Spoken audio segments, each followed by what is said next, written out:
Selamat pagi kepada Puan Zuhaira dan juga rakan-rakan sekalian.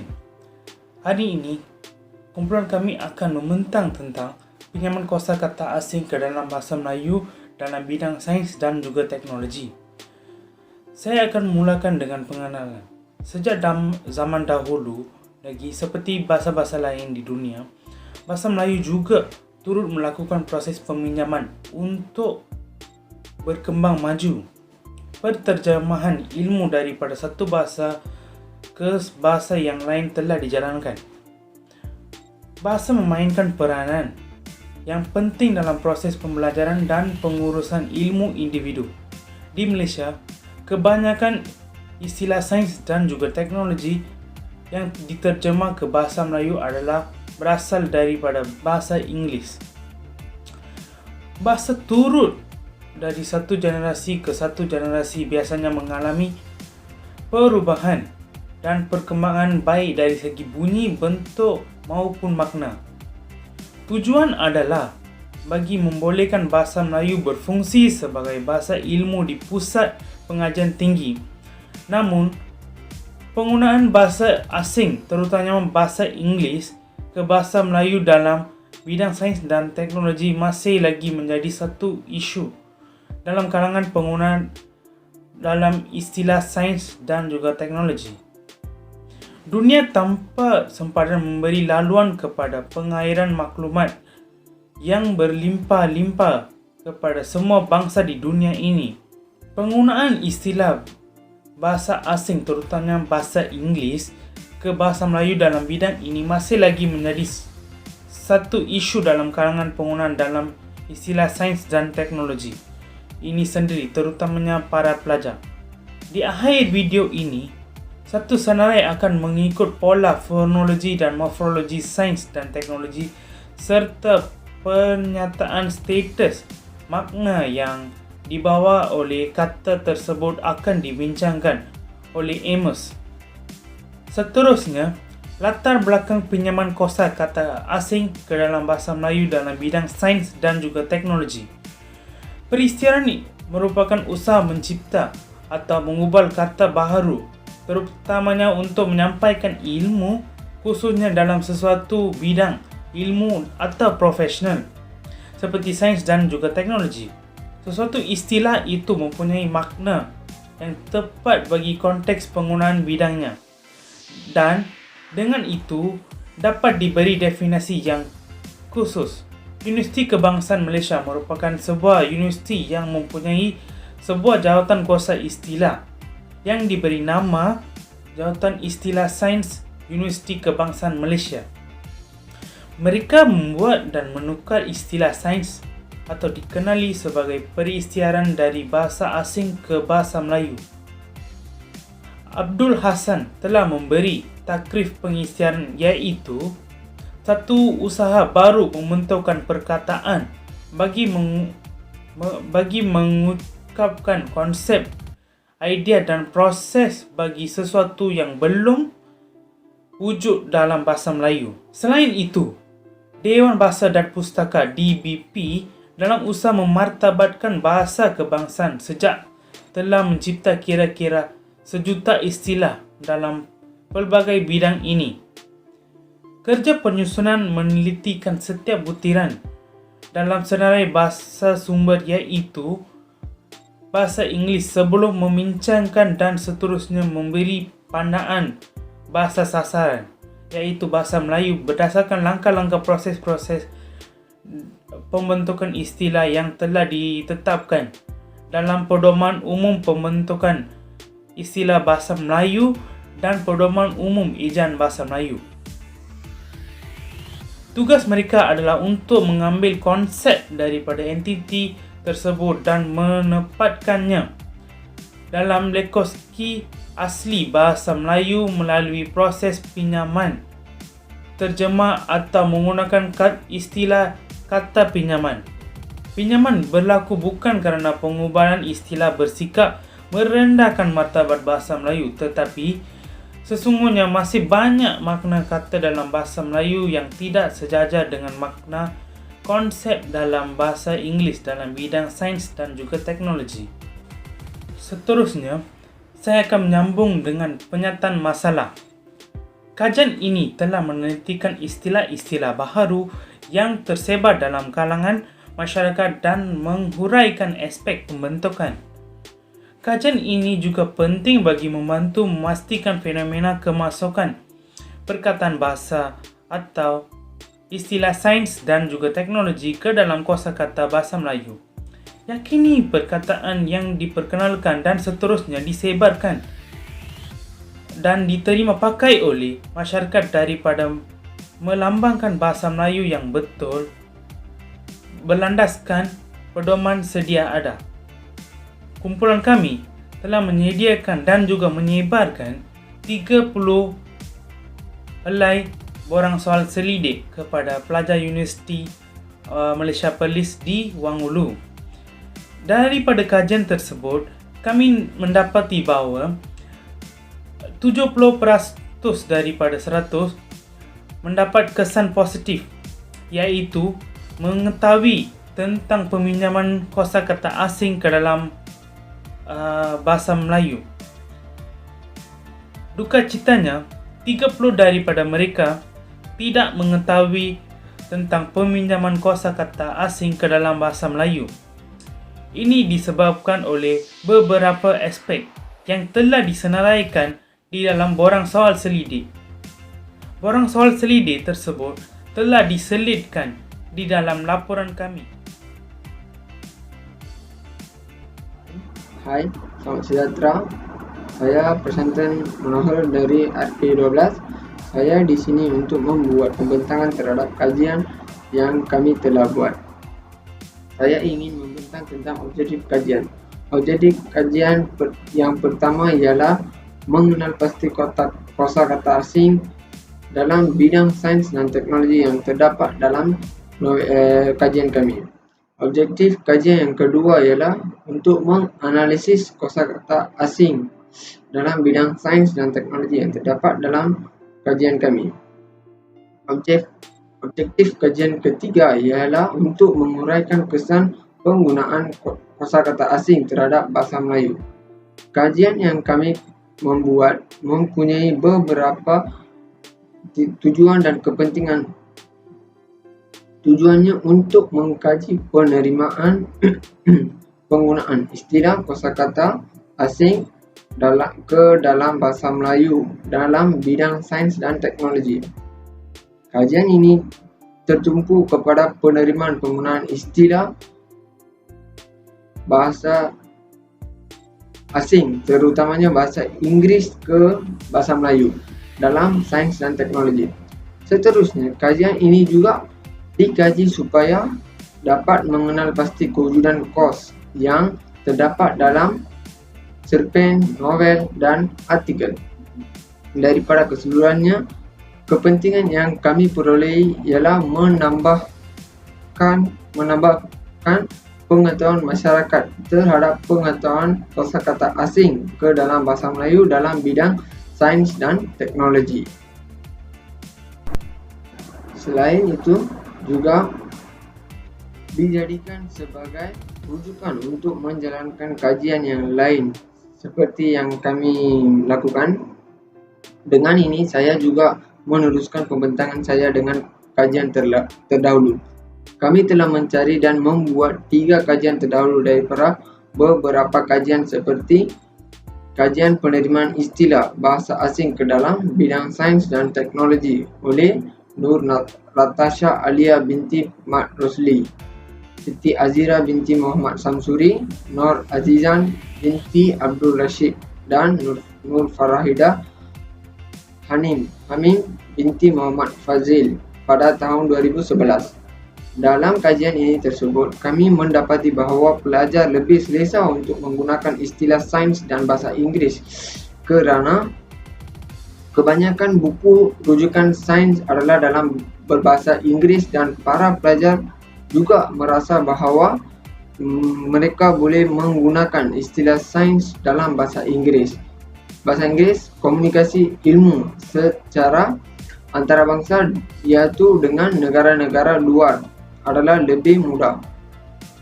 Kajian yang seterusnya dalam berbahasa Inggeris, iaitu Analytical Study of Morphological Changes oleh Iktizam Abdullah dan Imran Hu Abdullah pada 2018, mendapati bahawa perubahan morfologi yang berlaku melibatkan pengelasan kata. Pengelasan kata atau dikenali sebagai penggolongan kata merupakan aspek utama dalam penghuraian sistem morfologi sesuatu bahasa. Kajian ini juga menunjukkan bahawa apabila sesuatu bangsa meminjam perkataan dari bahasa lain, maka akan terdapat perubahan perkataan yang dipinjam. Akhirnya, kajian daripada novel yang bertajuk The Time Machine oleh H.G. Wells pada tahun 1895. Dalam kajian ini, kita boleh mendapati mendapati beberapa proses pembentukan istilah seperti proses pemantapan, penterjemahan, penyerapan, penyesuaian, ejaan, imbuhan asing, gabungan penterjemahan dan penyesuaian ejaan, serta pereka cipta memainkan peranan penting bagi menentukan istilah yang sesuai digunapakai dalam bidang saintifik. Justeru, saya juga ingin membentangkan tentang metodologi, kaedah kajian. Untuk menyiapkan kajian ini, kami mempunyai beberapa kaedah kajian, iaitu kaedah penyelidikan kepustakaan. Kami mengumpul data-data dan maklumat dari penyelidikan kepustakaan tersebut. Kaedah seterusnya, kaedah elektronik. Kami juga mencari bahan dan mengkaji data yang telah ditetapkan daripada kaedah elektronik, contohnya sebagai komputer riba, handset, komputer, dan sebagainya. Kaedah yang ketiga ialah menganalisis teks. Kami juga membuat kesimpulan berdasarkan data-data yang telah dianalisis oleh penerbit-penerbit tertentu. Dengan ini, saya ingin mengakhiri pembentangan di sini. Sekian, terima kasih. Selamat sejahtera, nama diberi Mas Anadi Joseph dari RK12. Sekarang, saya akan membincangkan tentang hasil kajian yang telah kami dikaji melalui novel yang kami pilih. Tajuk kami adalah pinjaman kosakata bahasa asing ke dalam bahasa Melayu dalam bidang sains dan teknologi. Seperti bahasa-bahasa yang lain di dunia, bahasa Melayu turut melakukan progres pinjaman untuk berkembang maju. Sekarang saya akan membincangkan tentang novel yang kami telah kaji, dan tajuk novel kami adalah The Fall in Our Stars karya John Green ke dalam bahasa Melayu. Okey, sebelum saya masuk ke dalam novel ini, saya nak bincangkan dulu apakah itu kuasa kata pinjaman secara ringkas. Pinjaman kuasa kata dari satu bahasa ke satu bahasa yang lain, sama ada kata ataupun morfemnya terbagi kepada dua bentuk. Yang pertama, pinjaman secara langsung. Pinjaman kata dari suatu bahasa secara terus dari bahasa asal sesuatu kuasa tersebut. Yang kedua adalah secara tidak langsung, ialah pinjaman dilakukan dengan hadirnya bahasa lain sebagai pengantaranya.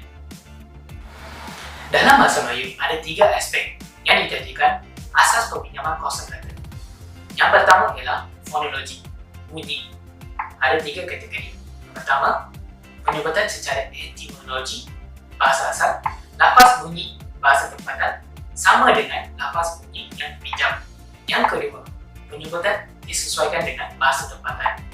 Progres penggantian elemen-elemen bunyi tertentu ialah berlaku apabila perulangan lafaz bunyi. Ketiga, penyebutan berdasarkan sistem ejaan bahasa asal. Apabila bahasa asing masuk ke dalam bahasa tempatan melalui sistem tulisan. Aspek kedua adalah morfologi, bentuk, yang ada 3 kategori. Pertama, pinjaman tanpa berlaku pergantian. Tidak berlaku pergantian sama ada dalam bentuk makna dan bentuk kosakata. Kedua, kacukan. Pergantian beberapa elemen tertentu dalam kosakata asing yang dipinjam. Ketiga, pinjaman terjemah. Makna dipinjam tetapi bentuk makna diganti dengan bentuk bahasa tempatan. Okay. Aspek ketiga, semantik. Makna. 3 kategori. Pertama, perluasan makna. Mengekalkan makna asal, makna tambahan diberi kepada kosakata tersebut. Yang kedua, pengikatan makna.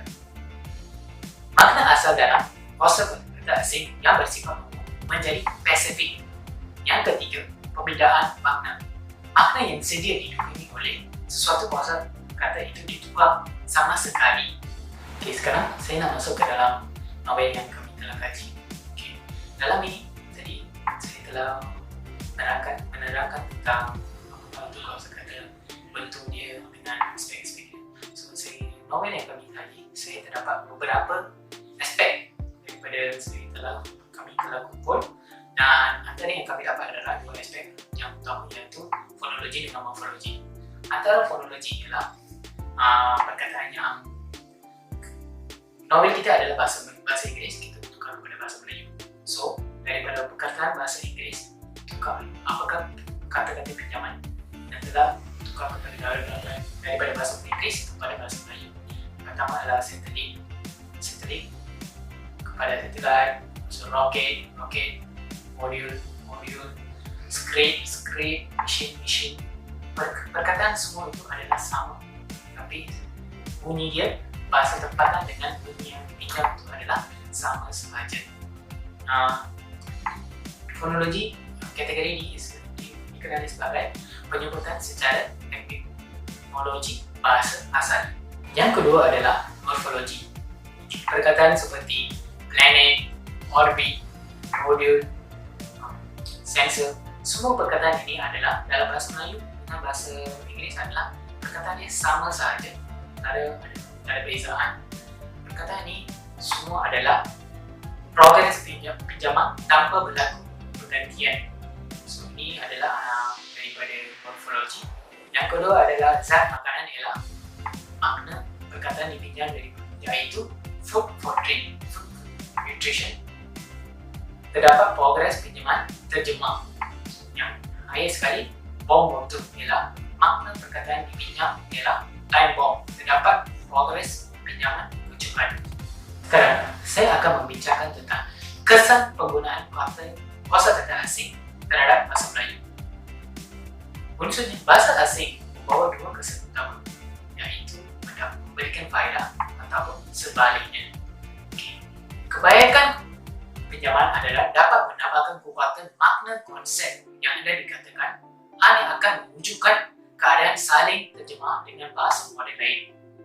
Selain itu, melalui pinjaman perkataan asing akan menyebabkan kehilangan identiti dan kualiti nilai serta ciri unggul bahasa Melayu sebagai bahasa kebangsaan. Itu merupakan sebaliknya.